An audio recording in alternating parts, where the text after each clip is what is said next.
Good? All right. Gil, thanks for spending some time with us. Really appreciate it.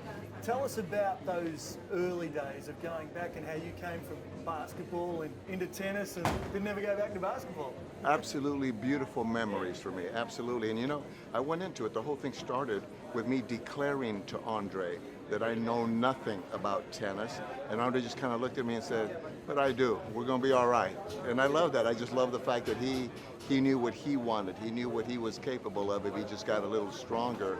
So yes, I went into tennis knowing nothing about it, and now I just absolutely declare it, I proclaim it from the mountaintops that it's the perfect sport. Tennis is perfect with skill, speed, athleticism, reflexes, character, problem solving, geometry. It's a complete sport. You talk about the mountaintops, Magic Mountain. Where did you find it? How did you find it? Was it the only hill that you could find?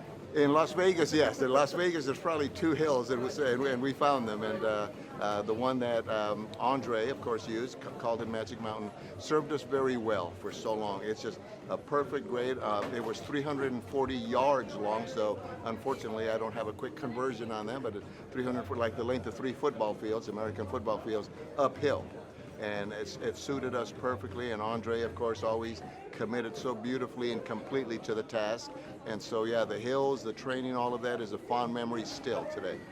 So when you talk about him committing and you having no tennis background, the trust, how quick was that to establish, and how important is that even today for the rest of these guys? Well, Andre was clear with me that I was going to learn, but I knew many things that could help him. But I went into this, sometimes we're predisposed to talk too soon. And one of the things that Andre and I have always believed, as any person in a coaching or teaching position, there's 3 components. There's inspiration, information, and application, period. Without all 3 of those, we are merely regurgitators of data. We're just talking. We're not really teaching. If you can't inspire, and if you can't inform, and if your athlete does not apply your teachings, you're not a teacher. Or I shouldn't say that, I said you're not teaching. So were they the 3 most important things you brought to him? Yes, absolutely. Inspiration, what inspires Andre? What really made him fuel his fires, not only as an athlete, but as a human being? What was the information that would help him achieve those goals? And then by which means or methods could he apply the teachings to his task? And we held true to those to this day, and thanks to him. Gil, what are you doing now? I'm with the Adidas Player Development Program, and I'm honored and excited to be part of it. You can't believe the concept. Mr. Dossler, Audie Dossler, who started the company, was an inspiration to so many athletes because he truly understood them, wanted to help them, and he began, of course, with track and field athletes.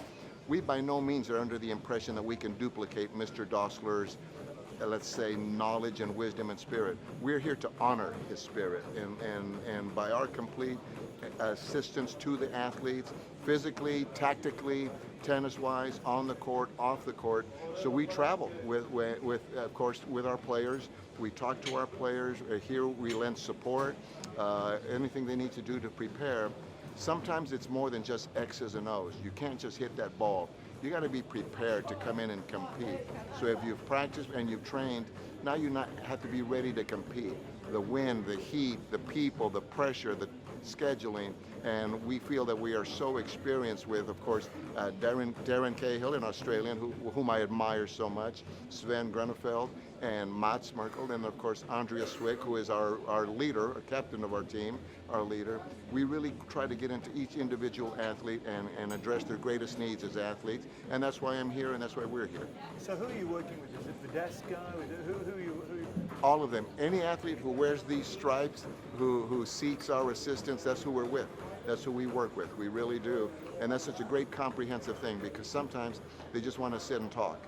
Other times they want you on the court with them, working with their footwork, their drills. Other times they want you in the gym with them. It's really an amazing thing.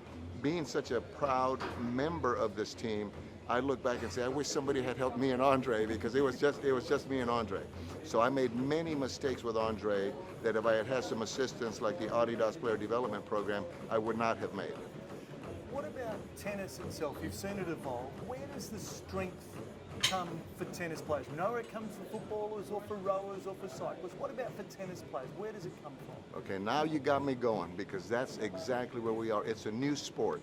It's a completely new sport from, let's say, the generation ago, 12 to 16 years ago. Forget it.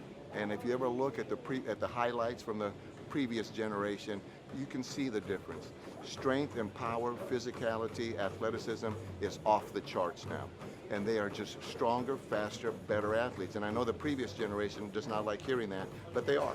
These guys are amazing. The young men and the young ladies are just better, more complete athletes. You hear so much talk now about fitness. You hear so much talk about the player is so fit. And the first testament I'll give to you is last year for the Australian Open final, almost 6 hours, Djokovic and Nadal. One of the most amazing hand-to-hand physical competition, test, torture sessions I've ever seen. And after Djokovic won it, what's the first thing he did? Ripped off his shirt and did one of these to his box. That's a man yelling out his signature. That's a man yelling out his declaration. I worked for this. I'm physical and I'm strong. And you're seeing more and more of our athletes now. Andy Murray, of course, after winning big matches, he would do that. And then you look at him. Think about that. What are these guys saying? What are the young ladies saying? Everyone's talking about their fitness and their training. And you need it now. You're not going to succeed in this sport if you're anything less than physical and athletic. And the guys up at the top of our sport are there for a reason. If you look at them, they're phenomenal athletes, but they're strong. And I make sure that people don't confuse strength with weight and size. Strength meaning tennis used to be a sport of running. You really moved very beautifully and gracefully around the court. Now the people hit the ball so hard. When you hit the ball hard, the harder you hit it, the less time you have to get back in position. If you hit that forehand, let's say down the line, and it comes back, if you hit it hard, you have less time to get back. So your legs have to be very strong, very ballistic, very explosive to get you back. You just have to get there, and you better get there quick, because if not, you're already in trouble. So you do that point after point after point, and you realize these things have to be strong. They don't have to be big, but they do have to be strong. So the physics have changed. We can't just stick a Donne in Novak's hand and say, go and play Bjorn Borg. What are we talking about? Yeah, that power, speed, once again, is such a bigger game now. Now, once again, the champions of the past would have been champions today because they would have adapted. A champion is a champion. It's just that simple. And the champion comes from in here. But a champion does what is necessary to succeed, right? To go out there and perform. So those champions of the past, they wouldn't have been left behind. They'd say, we need to adjust to the bigger game. So we never take away from their, let's say, their excellence. But anymore, when you really look at it out there, when you talk about like Novak, stop and look at these guys. These are really elite, thoroughbred athletes. It's not the same sport anymore. As they say, it's not your father's tennis anymore. It's a completely new game. So if you had to pick one or two names, who is the fittest, who is the benchmark now, and who needs to do the work? Well, and even then, 2 years ago, 3 years ago, that question would have been somewhat simple to answer because you couldn't help it. You'd have to look at Rafa, because even Rafa, when he does this and throws that big bicep up there, Tsonga, of course, and you look at these guys, and Andy Murray is a strong athlete. It would have been easy to kind of throw those names out right away. Now, here they come. Here they come. There's many out there now. So any person that you name as the most fit, you're leaving out another 40 because they all belong in there. So that's not an easy question to answer. And 1 year from today, hopefully if I have the honor of being on your grounds here in Melbourne, Australia again, we'll say now there's 70 of them because they're just, you have to anymore. They're hitting the ball so big, and everybody likes the home run. Everybody likes hitting the ball fast. It's just the young ladies, we see them when we go on practice courts. 13, 14-year-old young ladies just coming out of their shoes, wanting to hit it so hard, and that just leaves you less time to get back. So if you had to describe the difference now between, I might just wait till she finishes. Is that okay? Okay. Describe the difference between training an 18-year-old and doing what you did with Andre, which was post-30. He was still winning Grand Slams. Yes. What's the difference? Okay, I'm glad you brought that up. Andre, after the age of 29, won 5 more slams. 5 slams after the age of 29. He actually became better. He became stronger. He knew exactly what he needed. And he would say to me, Gilly, make me strong and I can win. That was beautiful. Those words just kind of echo still off the walls of our gym. He knew exactly what he needed. Mentally and maturity-wise, you really do have to make that distinction, the younger athletes, but also physically. A young athlete, the tendons, the ligaments, they're still in a developmental stage through adolescence. Their knees are actually a little more susceptible because the growth plates in the joints have not fully matured and developed yet. The hormonal, as far as the young boys, of course, the testosterone, the young ladies, the estrogen, that's still kind of finding its way through their bodies and getting to all the key spots.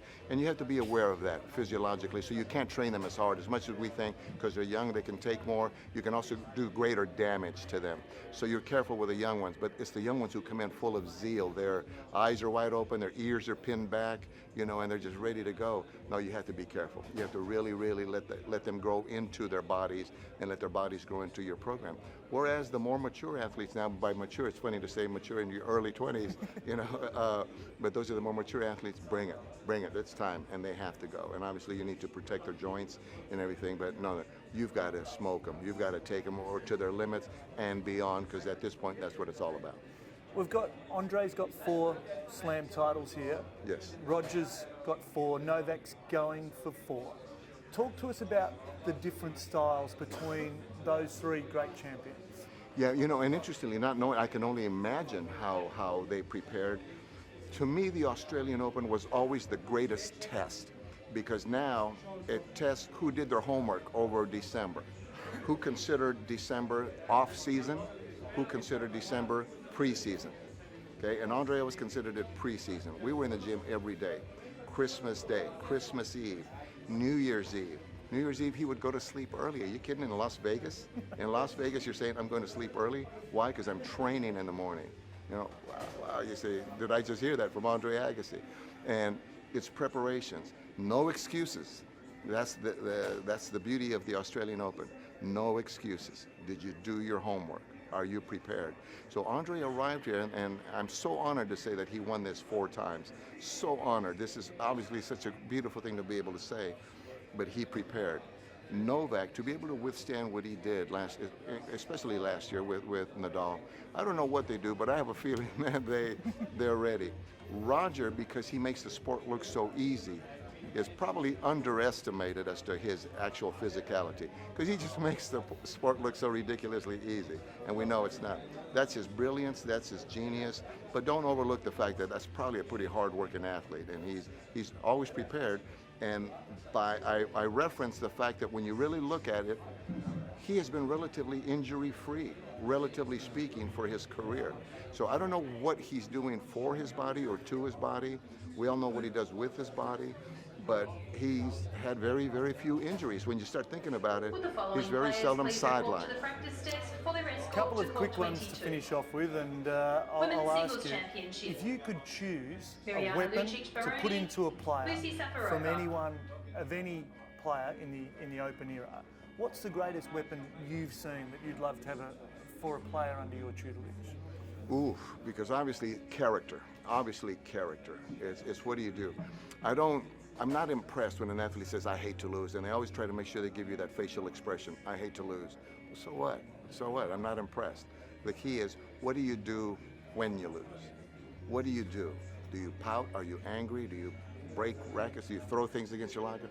Or do you just literally take it all in, taste the taste of defeat, spit it out, and say, okay, I'm going to work? That's the character you want, because they're all going to lose. At one point or another, they're going to lose. They all will soar, and they all will hit those bumps in the road, so it's character. And obviously, you get tested out there. We've always said physically, weak legs command and strong legs obey. And that confuses people, but weak legs command you to quit. They command you to go for shots that you shouldn't. If you're 4 feet behind the baseline, but your legs are tired, and you go for a winner, next thing you know, you hear that lines person doing this out. No, the strong legs obey. Strong legs do whatever you tell them to do, because strong legs are prepared and ready. So you do need the physicality. You can't just be tough out there and not be physical, because your body will shut down and it'll shut you down. So I guess the intangible is character. The tangible is the wheels. You gotta have the legs, because the tennis, you know, you're gonna move, you're gonna burst, and you have to be explosive. So that's what I would wish. Give me somebody with character and good legs, and we'll go from there. So, by definition, then, for your understanding, what is greatness? Wow, yeah, and I would just bounce right back to character. Greatness is character. It's just, you have to take it all on. You know, I used to tell Andre when he was 18 years old, take it all in around you, everything that you need, everything that's happening, take it in and then take it on. I will never ever once try to suggest to you that you should not have fear, because we're going to have fear. I don't pray to be fearless. I pray to be brave, because the fear's coming. And if you try to tell an athlete you have nothing to fear, and he sets foot out on center court, and he sees and hears the crowd, and across the net is Roger Federer or somebody, and you feel that fear, then your words are gone, because they mean nothing, because now he or she is filled with fear. So you try in that sense to give them courage, right, and bravery, so that in the face of fear, how will I respond? And to me, that's greatness. You know, the score will take care of itself, but greatness is that character of saying, okay, I understand myself. I'm not fearless, but I am brave. When I am afraid, I will fight. You know, some of the greatest creatures on earth, you can scare them. You go into the jungle and scare a lion, what's he gonna do? He's coming. He's coming. If he's minding his own business, sleeping, and you go, boo, he's not gonna run. He's coming for you. So I tell my athletes, be that. Be the lion. And if you get scared, fight harder. The more scared you get, the harder you fight. Pin your ears back, flare your nostrils, bare your fangs, and start fighting. And to me, that's what we see in the champions. And finally, Gil, who are your two winners for next Saturday and next Sunday? Okay, you know what I have to say on that, because in my heart, I don't know who it would be. I sure hope they're wearing the 3 stripes. My hope is that when they hold up the trophy, you see 3 stripes running up and down their sleeves. And if you do, that would certainly be my hope and my joy. And we go into every tournament believing that that's going to be the case. We do know that there's some guys out there that they're going to have to get through. But that's why we're here. We believe that the Adidas Player Development Program has a very, very clear, specific, and unyielding mission. Character, of course, the spirit of ferocity, the spirit of fairness, but get out there and fight. The spirit of fight, and eventually you'll be holding up your share of the trophies.